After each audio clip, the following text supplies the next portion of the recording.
Trump administration சின்ன தவறுகளுக்காக visa terminate பண்றதை டெம்பரவரியா stop பண்ணி வச்சிருக்காங்க. அது மட்டும் இல்ல,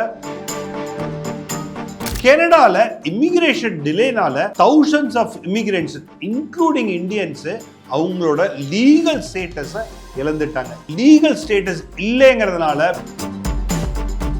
யூகே அப்டேட்டுங்க, ஒரு இம்பார்ட்டன்ட் அப்டேட்.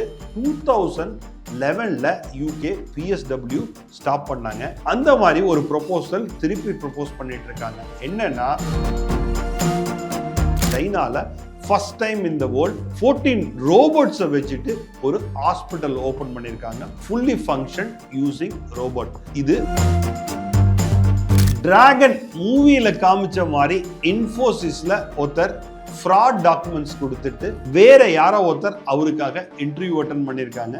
ஜாயின் பண்ணி 15 டேஸ்ல அவங்க மேனேஜர் கண்டுபிடிச்சிருக்காரு. எப்படின்னு பாத்தீங்களா?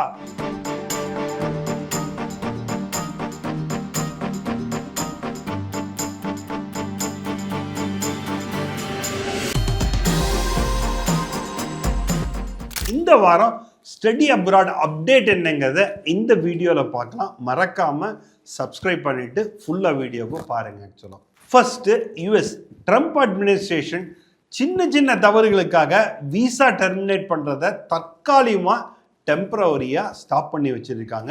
இது நிறைய பேருக்கு ஒரு பெரிய நிம்மதி கொடுத்துட்டு இருக்கு. ஒரு 133 சில்ட்ரனோட விசா ரிஜெக்ட் ஆயிடுச்சு.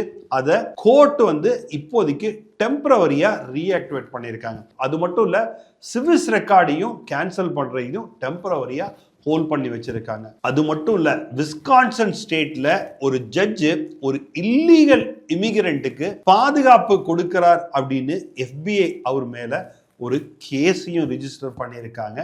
என்ன ஆகுதுன்னு பொறுத்து இருந்து பார்ப்போம். ஆக்சுவலா நம்ம எல்லாரும் சொல்றோம், இந்தியால பிரஸ் ஃப்ரீடம் அதிகமா இருக்கு ஆர் இல்ல அப்படிங்கிறது அடுத்த விஷயம். யுஎஸ்ல பிரஸ் ஃப்ரீடம் கம்மி ஆயிட்டே வருது அப்படின்னு ஜேர்னலிஸ்ட் எல்லாம் ரொம்ப கம்ப்ளைண்ட் பண்ணிட்டு இருக்காங்க.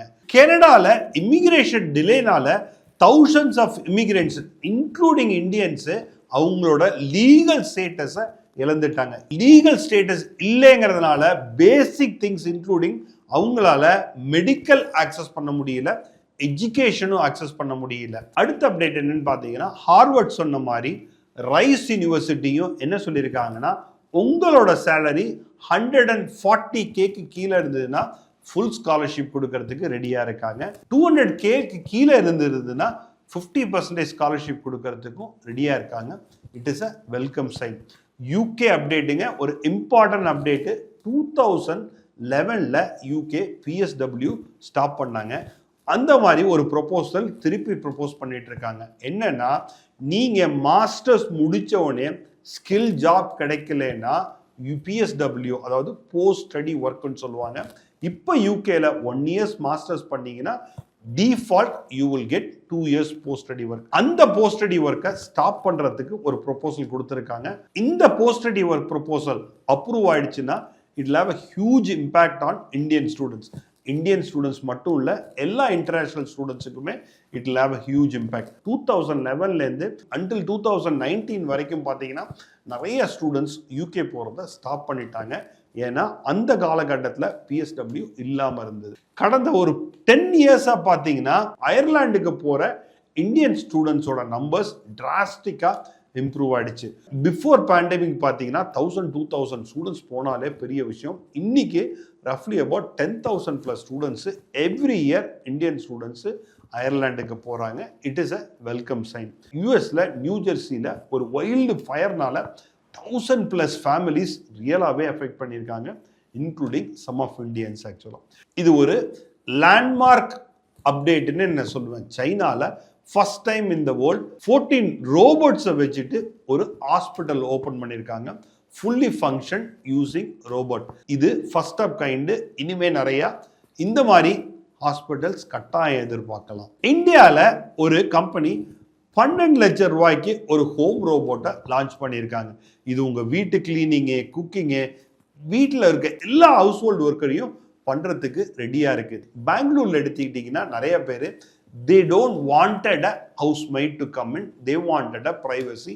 இந்த ரோபோ அவங்களுக்கு டெஃபினட்டாக ஹெல்ப்ஃபுல்லாக இருக்கும்னு நிறைய பெங்களூரியன்ஸ் ரிப்போர்ட் கூட பண்ணியிருக்காங்க. நம்ம எல்லாருக்குமே தெரியும் நிறைய லே ஆஃப் வருதுன்னு. நெக்ஸ்ட் லே ஆஃப் பார்த்தீங்கன்னா இன்டெல் லே ஆஃப் சொல்லியிருக்காங்க. குளோபல் ரீஸ்ட்ரக்சரிங் அப்படின்னு சொல்லிட்டு ஒரு 20% ஆஃப் பீப்புளை குளோபலாக கட் பண்ண போகிறாங்க அப்படிங்கிற ரீசெண்ட் அப்டேட் வந்திருக்கு. டிராகன் மூவியில் காமிச்ச மாதிரி இன்ஃபோசிஸில் ஒருத்தர் ஃப்ராட் டாக்குமெண்ட்ஸ் கொடுத்துட்டு வேற யாரோ ஒருத்தர் அவருக்காக இன்டர்வியூ அட்டன் பண்ணியிருக்காங்க. ஜாயின் பண்ணி 15 டேஸில் அவங்க மேனேஜர் கண்டுபிடிச்சிருக்காரு. எப்படின்னு பார்த்தீங்களா, அவங்களோட லாங்குவேஜில் டிஃப்ரென்ஸ் இருந்திருக்கு. ஸோ நீங்கள் ஏஐயை யூஸ்ஃபுல்லான திங்ஸுக்கு யூஸ் பண்ணுங்க, don't use it for illegal things. ஆக்சுவலாக நீங்கள் அண்டர் கிராஜுவேட் ஸ்டூடெண்ட்ஸாக இருக்கீங்க, நான் என்ன சப்ஜெக்ட் எடுக்கணும் அப்படின்னா anything related to new age technology, anything related to AI இருக்கட்டும், சைபர் செக்யூரிட்டியாக இருக்கட்டும், ஆர் ரொபாட்டிக்ஸாக இருக்கட்டும், ஹெல்த் ரிலேட்டட் டெக்னாலஜி பேஸ்டு சப்ஜெக்டாக இருக்கட்டும், இந்த மாதிரி சப்ஜெக்டை சூஸ் பண்ணுங்கள். யூஎஸ், யூகே, கனடா இந்த மாதிரி கண்ட்ரீஸுக்கு போகிற ஸ்டூடெண்ட்ஸோட நம்பர்ஸ் கம்மியாகிட்டே போகுது. ரேதர் தென் பார்த்தீங்கன்னா அயர்லாந்து, ஆஸ்திரேலியா, ஜெர்மனி, நியூசிலாந்து இந்த மாதிரி கண்ட்ரீஸுக்கு நம்பர் ஆஃப் ஸ்டூடெண்ட்ஸு அதிகமாகிட்டே போகிறாங்க. If you are interested to study abroad, உங்களுக்கு every week what is happening in the world related to study அப்ராட்னா நம்ம சேனலை பாருங்கள். Every week I will tell you about what is happening in this world. மறக்காமல் subscribe பண்ணிவிட்டு notification on பண்ணி வச்சுக்கிங்க. Then only I'll be able to help you with anything related to study abroad. Next week one more அப்டேட்டோட உங்களை நான் பார்க்குற வரைக்கும் Tata, by by.